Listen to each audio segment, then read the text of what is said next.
Welcome to Culturenomics with Arjun.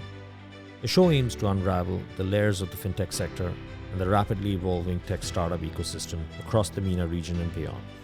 I am your host Arjun, and I will be inviting founders, executives, investors, regulators, and other influential stakeholders to discuss and dissect the highs and lows of their own ventures and how they foresee the wider ecosystem evolve.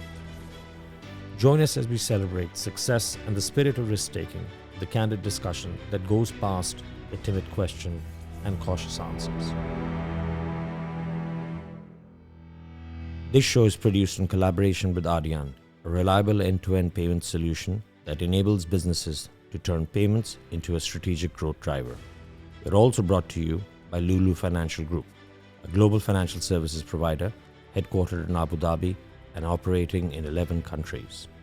Finally, Culturenomics with Arjun Singh is brought to you by M2P Fintech, Asia's leading payment infrastructure company that enables businesses of any scale to embed financial products. Welcome to today's show of Culturenomics with Arjun Singh. I'm your host, Arjun, and today I'm joined by the payments guy, or better known as Kartik Taneja. Kartik heads payments and consumer lending for Mashreq Bank. Prior to actually coming to the UAE, he was actually in Singapore leading a similar sort of business, which was loans and cards for a multinational bank. Kartik, welcome. Hey, it's an absolute pleasure. Thanks for having me. And I hope the couch is comfortable, as they say. It always is. Good. So, Kartik, we're going to dive straight in, right? A lot gets written about, the payment revolution, the payment evolution, the payment shift, whatever you might call it. In the UAE, in the wider MENA region, if you take it, we're still predominantly a sort of a cash economy, right? Or I might use the word cash and traditional form factor economy if you take the B2B side, where checks and bank transfers are there, right? COVID or the pandemic definitely helped. It accelerated a shift towards a cashless economy. We saw a number of new trends emerge, such as contactless payments. E-commerce has been on the growth path, although the growth rates are not as high as they were during pandemic, obviously, but they'll continue to grow. But if I was to ask you a very simple question, what, according to you, are going to be sort of the handful, the sort of the 4 or 5 key trends which are going to shape the future of the payments landscape, specifically in the B2C, in the consumer payment segment? So I'm going to start with the 2 that you've already mentioned, and hopefully I'll give a few others that you're not allowed to borrow the 2. You got to come up with 5 more original ones. I'm going to give you some original ones, I think, which are not as well discussed at least.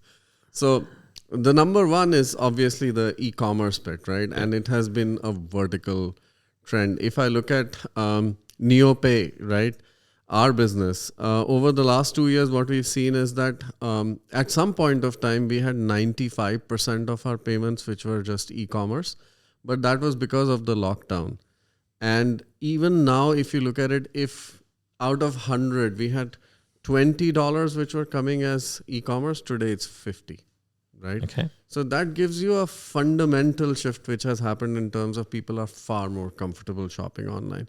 But I think the counter trend to that is not to be scoffed at. And that's what we are seeing today, at least to some extent, which is the revenge of the POS, I want to call it, right? And what's happening right now is that POS has come back roaring. So the overall pie is growing even faster because people are, perhaps this is my hypothesis, liking the idea of being able to go out and experience stuff and touch and feel things as well as just ordering online. Sure. So at least in some things you're seeing quite a big revival on that side. So that's the counter trend to the established in the last 2 years trend that we saw. The second one that you spoke about is contactless. Contactless and form factors, I think, again, something which has been a permanent shift which has happened. So now probably 8 out of 10 or maybe 9 out of 10 face-to-face transactions are either using a contactless card or a device. And that volume is growing at roughly, let's say, it was growing at 5 times last year. Now it's growing at a more sedate 3.5 times, more or less. So it's still pretty blistering growth, albeit of a sort of lower base, right? I think what doesn't get mentioned as much is the cost of payments and the race to zero that's happening. Sure.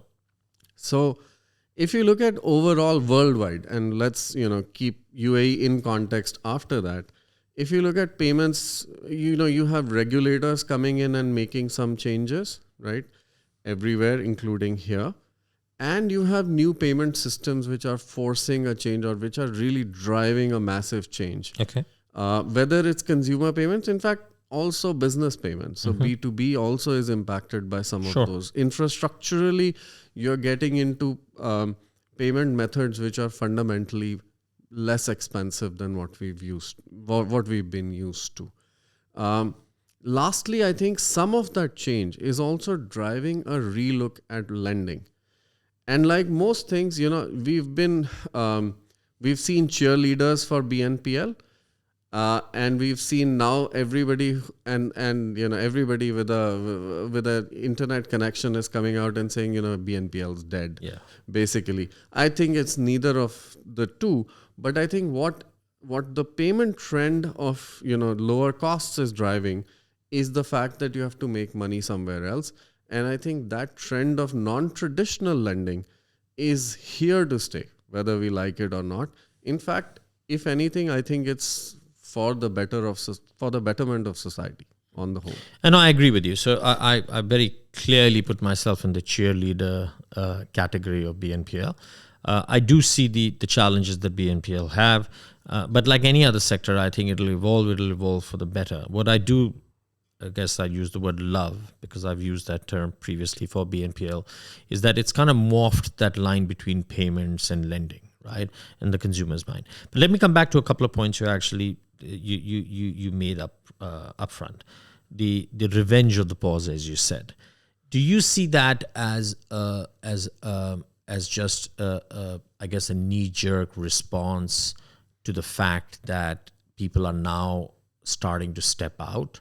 Right. And obviously, when you've not been allowed to do something for a couple of years, you do sort of more of it. Right. And will that again sort of, I wouldn't use the word die away, but fold away and fall down. And the reason which I actually say that is that there are a couple of very interesting trends. One is the extent of comfort with buying groceries online. Right. Which I think, was dominated by pause. Right. What's your view on that? So is this momentarily, or do you think this revenge has got substance? It's a complicated question to answer. So as someone who ordered groceries yesterday and got a wrong order, I can tell you sometimes you miss the fact that you can go and figure out exactly what you're buying. But jokes apart, I think there is some truth to the fact that people have been shut in and therefore people are going out and saying what the heck, That's all right. we're going to buy, right? Having said that, I think retail itself is changing. It is, and it is clear that the old retail of where you just basically put up stuff, you don't have to worry about what's out there, is gone, or at least going. And it has to be significantly more interesting for the person to go into a store. And if you look at some of the concept stores like the ones Nike builds, or the one like Apple has famously been building, right, that actually feeds into this whole experiential culture part of it. And I don't think that, to me, that's here to stay. That is here to stay. And we can get into a half an hour debate on it. And I think, and a lot of that experiential experience is actually based on card not present sort of experiences, because you're literally bringing e-commerce into the store. Yeah. Let me ask the second question. And this is this is an unknown.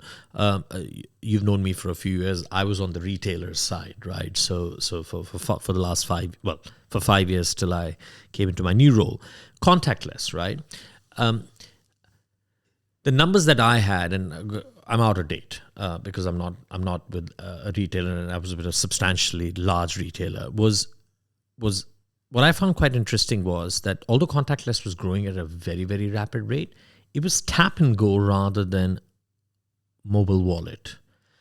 Have you seen maturity in that in leaps and bounds, or is that still incrementally only growing?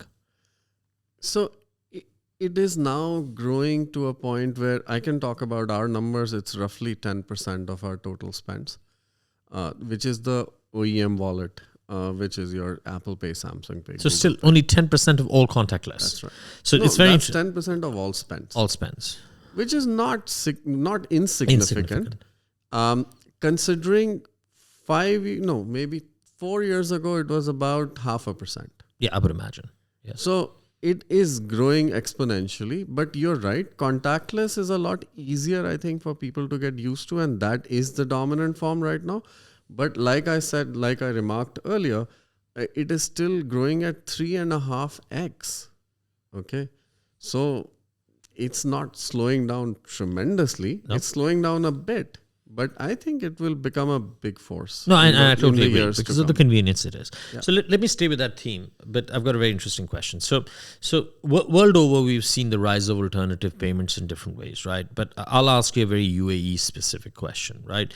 We're still predominantly credit, debit, card, I guess, economy for alternative payments. We have not seen faster payments. We've not seen the rise of QR codes. Yes, there are a few P2P wallets, but they haven't really become mainstream, right? Is that going to change? Absolutely. 100%. And what's going to drive that change? So what are banks who love interchange, with all due respect, right? Especially issuers, schemes, Visas and MasterCards, for whom this is, I guess, bread and butter income, although they continue to diversify. How does this work for you guys? Like, see, I think payment is in equal parts. Probably it's a utility, right? mm-hmm.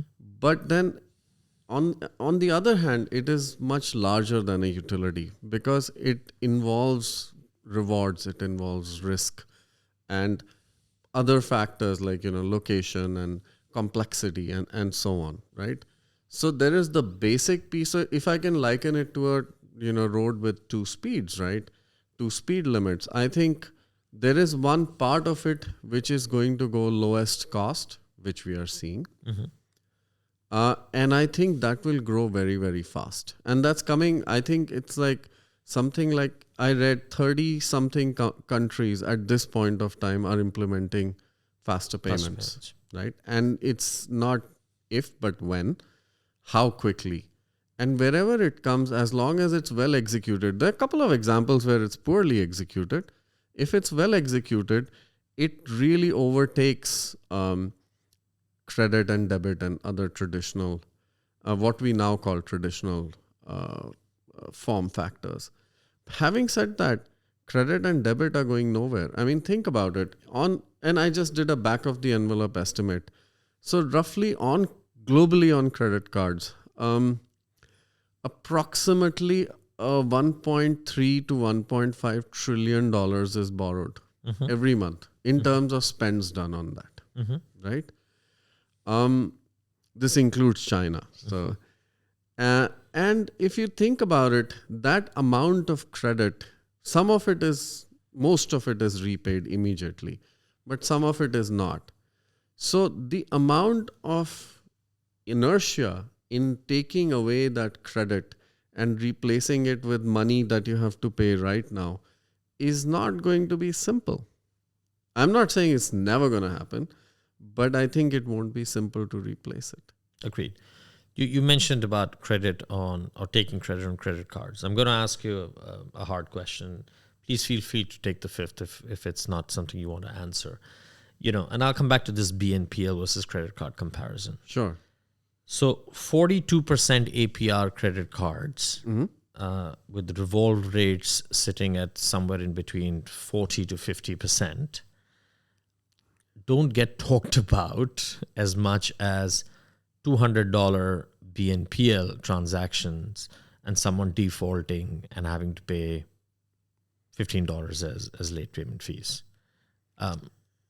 Why isn't there more talk about, at least in countries like the UAE, where APRs are incredibly high? And I know it's justified, that the risk, you could argue that the risk is higher, the rewards are much more tremendous, and so obviously someone has to pay for all of that. But why isn't there more talk and more rhetoric around the fact that APR, and to an extent interchange, especially on credit, needs to come down? Because at the end of the day, all of these costs are passing on to the consumer in some form or the other, right? Well, one directly, and even the interchange, let's be honest, the merchant finds a way to sort of pass it on. So again, this is my personal view, right? And I'm not speaking on behalf of my organization or anyone on this. I would say it's a free market, number one, right?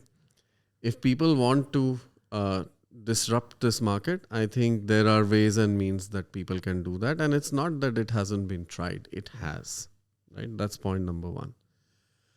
Point number two is that BNPL is new and shiny, but it's nothing but a smaller version, digital credit card, if you were to liken it to that. It's been around for 200 years, right? It's the same thing, except that the initial hypothesis for this was that it's free credit. Free credit is not difficult to sell.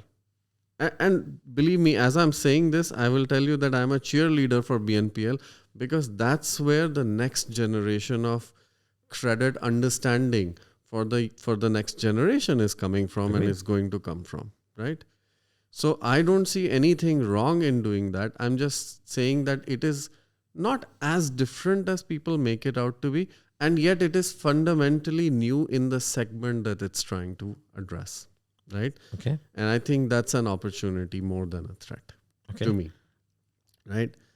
So number three, I think people aren't used to the kind of numbers they should expect from this industry, and therefore it's a surprise. And I'm going to say Afterpay, if you look at their loss rate, it is something like, if I may be wrong, but I think something like 13.5%, right? Now 13.5% on GMV itself is a little bit of sophistry, I would say, right? Because if you assume that most of their business is 4 installments, one installment is actually paid up front. Yep.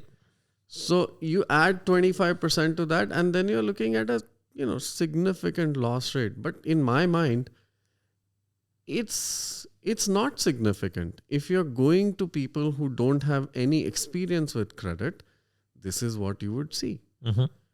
But that doesn't mean the model is bad. It just means that you have to adjust, and you will find a better model, and you will evolve to get to a point where it is sustainable. No, and I agree with you, and that's what I said in the evolution. But you're a good politician, so you never answered a question. My primary question is: are you going to see a decline in APRs on credit cards? It's difficult to predict the future on this, but my personal view is yes. And do you think that'll come naturally, or do you think the regulator will do that? I think it will come naturally, because if you look at it today, right, APR is one way of borrowing, and the people who are borrowing on APR are fewer and fewer every year, right? What is happening much more is that they're borrowing in structures like installment loans or something else. And that actually is not at APR. Yeah. That is significantly below APR. Yeah.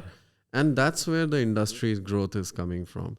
And that is tailored to the kind of risk profile that you see on Bureau. At least I can speak for my business. That's how we price people, which is significantly lower. So if you look at the margins that we are getting on the card business, they're not even anywhere close to the APR level. They're not even close to half of that, right? And that tells you that the rates have already come down. So the consumer has become smarter. Yeah. Right. And I'm not going to ask you what your revolve rate is, but we're going to switch, right? We're going to switch to the world of B2B payments, right? Sure. And one could argue the case that B2B payments is sort of further behind the innovation curve, right? Checks are still dominant. Cash still exists in a large way. Cross-border B2B payments can be fairly nightmarish. Somebody suggested that it's easier to actually carry a bag of cash on an aircraft to a certain part of the world than actually remit it. But it is ready for disruption, and we're starting to see some very early signs of it, right? So coming back to the same sort of, back to your crystal ball out here, right? What do you see as the 2 or 3 or more key trends, shifts, dynamics, which are going to change B2B payments in the region? Because I think it's high time it happens. Right. So firstly, I think they are going to change, right? Well, The only question is how long will that, when will we get there, right? Mommy, when will we get there? So I think not long, not too far away. If you look at some of the, developed Asia, right? I think the key to that change has been real-time payments. Yep. And the B2B applications of real-time payments have really moved the needle massively on how digitized payments have become, right?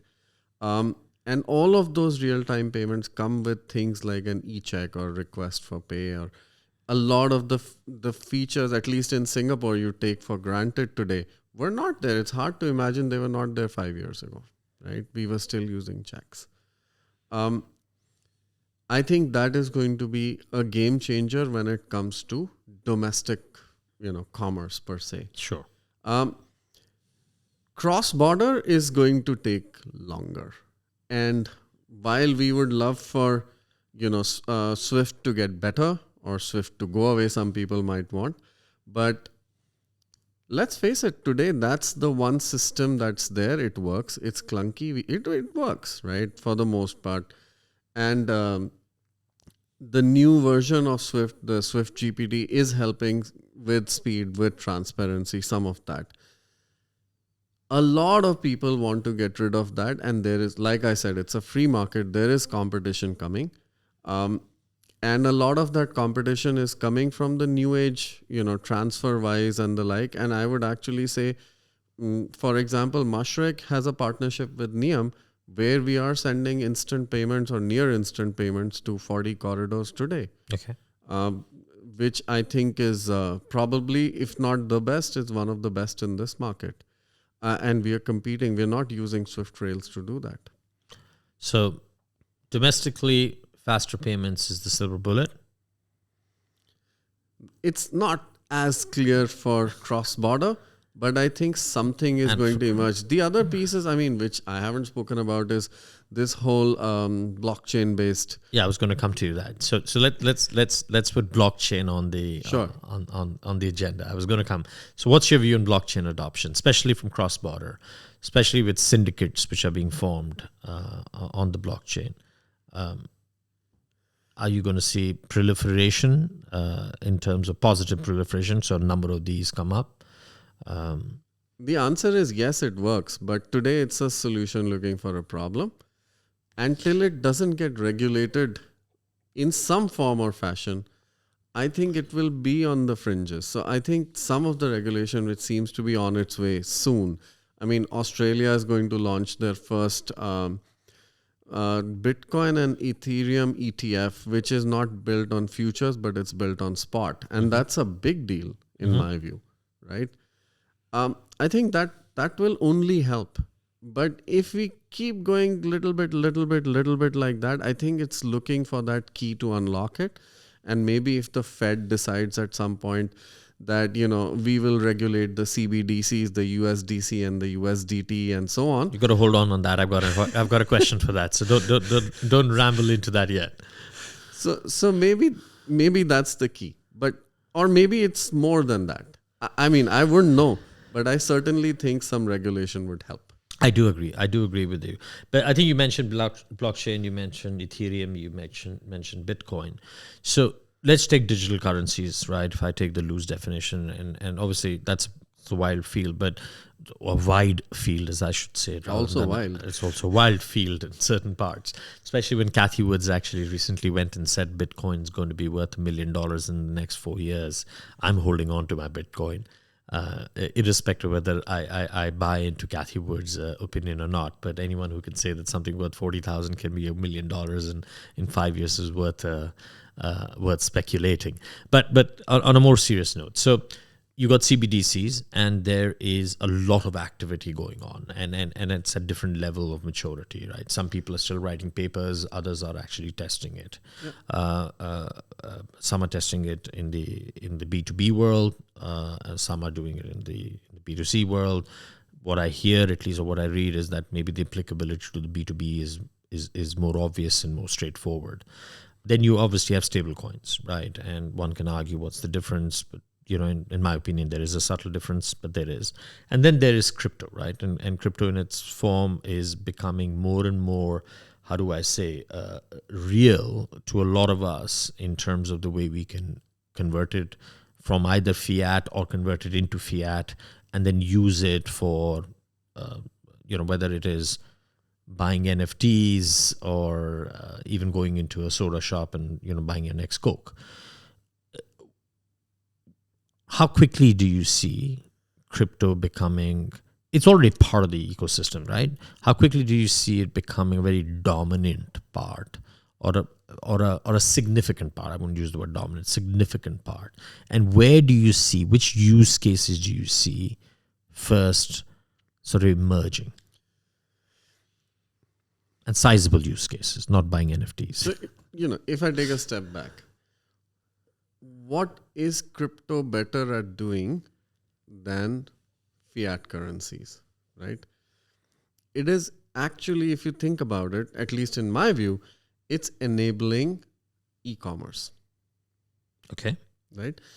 And perhaps, and I don't have access to the mind of, the Facebook founder, but my sense is that for Facebook to succeed in commerce was the real reason why Libra was launched. And I don't think it was a huge secret, because a common currency which would work across the world allows you to, transact very seamlessly, very frictionlessly anywhere. But it obviously comes with its own issues. And this is not the first time a global currency was mooted. Back in Bretton Woods, when Bretton Woods was being discussed, there was an option to create a global currency. I can't remember the name just yet. It had a very funny name. So the point being, it does help commerce, e-commerce in particular, get better. So there is a reason, there is a need at some point of time. Now you can argue whether it's a CBDC, a government issued coin, or does it have to be a decentralized currency? Again, decentralized currencies are, in my mind, pure. That is the pure crypto. And today, perhaps, and assuming Ethereum splits to a proof of stake version, then Bitcoin's the only currency which fulfills a distributed ledger as well as a decentralized control, right? Does it have a use case? It does. Not good ones, but it does. Mm-hmm. And the simplest one is just as a store of value. It is, yes. Right? It's going to continue. So now if we look at outside of Bitcoin, let's say, any of the DeFi kind of projects that are coming on, these things are impossible to predict. I mean, and I'm usually brave in making predictions, but on this one, I really don't know. Some of them may catch on and like wildfire, and it can just become the next big thing. But I'm not seeing that happen just yet. Not just yet, yeah. So it's going to remain on the edges. There'll be use cases. God only knows how quickly Metaverse does that. I was reading somewhere it was a report, without naming the bank, Metaverse is going to be worth $13 trillion by 2030. I read that too.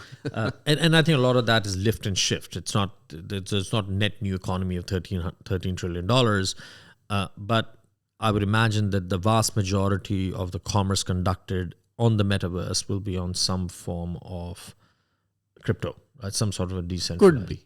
Could be. I'm sure there are. So there are use cases. So my takeaway from what I hear from you regarding crypto, CBDCs will materialize into something. Possibly. Right. You buy into the fact that the use cases in the B2B world, specifically cross-border, might be where they might actually get some traction. Yes.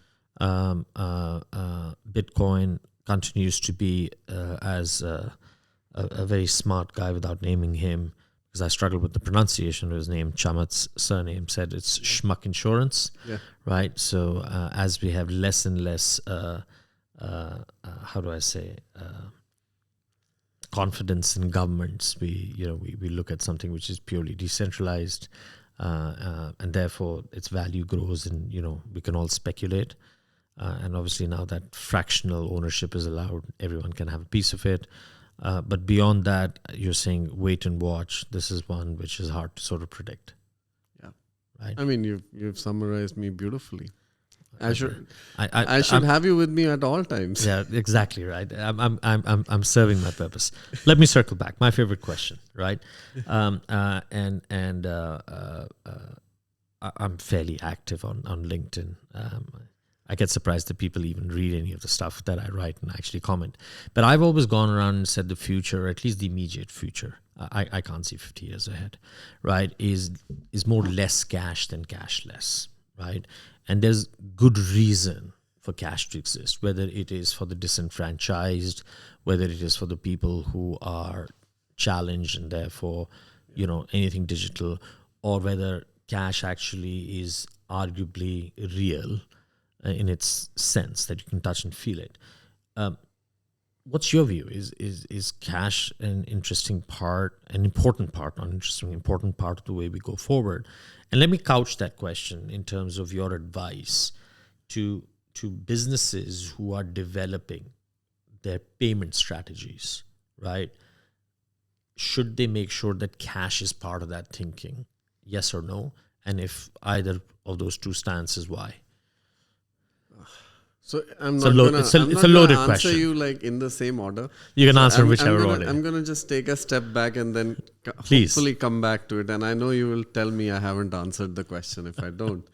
So less cash is where my head is at, right? I think getting rid of cash. I think saying cashless is a great idea as a direction, right?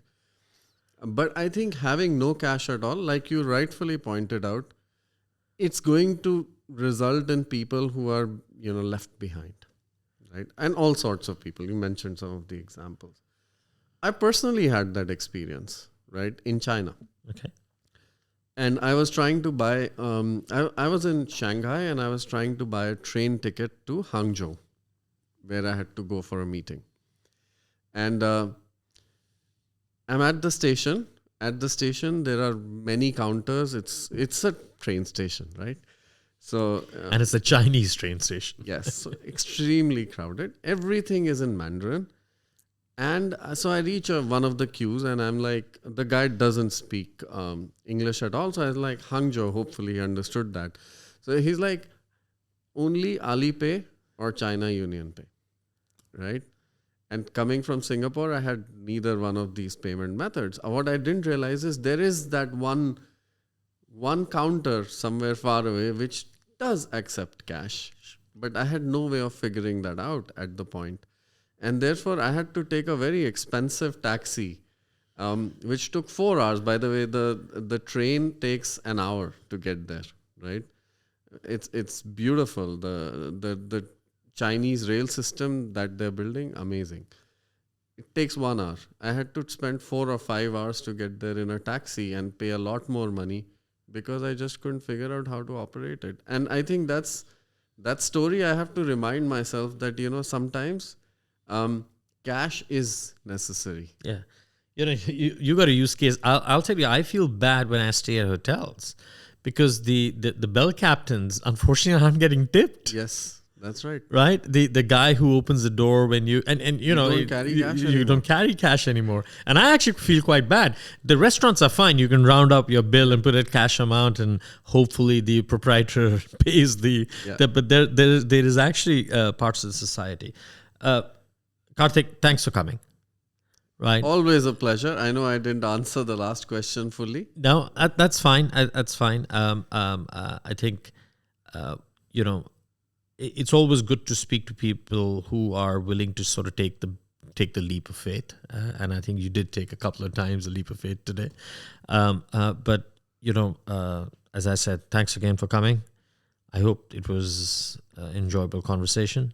Amazing as always. And you know, we when we do get to part 2s, if this series goes forward, I look forward to having you on it again with some more interesting questions. And this time I'll be a little bit harsher and trying to get the answers out. You mean you'll try? Thanks for coming. Pleasure. Thanks. Thank you, everybody. That was Kartik Taneja from Mashreq Bank, also known as the Payments Guy. It's something on his LinkedIn, which is what I picked it up. But with that, that's the end of today's episode, and we'll see you the next time. Thank you.